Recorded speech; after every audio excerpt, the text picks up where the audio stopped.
Eric Tulsky is a goddamn supervillain. That's the only thought that was going through my head when I saw this trade go through. Mikko Rantanen has been traded from the Colorado Avalanche to the Carolina Hurricanes in exchange for Marty Necas and Jack Drury as part of a three-team trade. Chicago is also involved, sending Taylor Hall to the Canes and getting back a third-round pick while also retaining 50% of Rantanen's salary. And right off the bat, Tulsky pulled off a Danny Ocean-level heist with this one, getting Mikko Rantanen, one of the most underrated and best scoring forwards in the entire NHL, on an expiring contract, even though Carolina also has cap room to potentially sign him to an extension, in exchange for Marty Necas, who, yes, started off the season incredibly hot, but has been coming back down to earth since then, and Jack Drury, a fourth liner. Just incredible moves by Tulsky.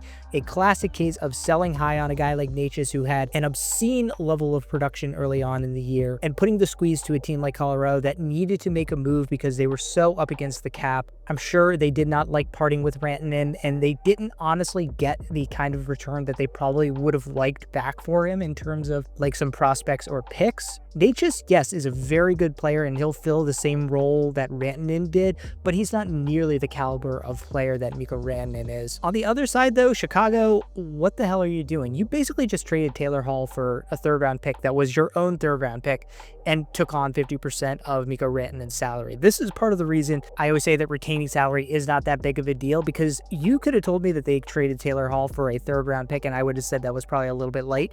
Taking on 50% of Rantanen's salary, you didn't even get a pick from Colorado for your troubles. I mean, yes, Chicago can absolutely take that on. It's not a big burden to them, and it's an expiring contract, so they're not going to have to carry it for years. But still, like, Chicago, have you not learned anything about how to use leverage in a situation like this? So in terms of how I would grade this trade for the Carolina Hurricanes, an A+.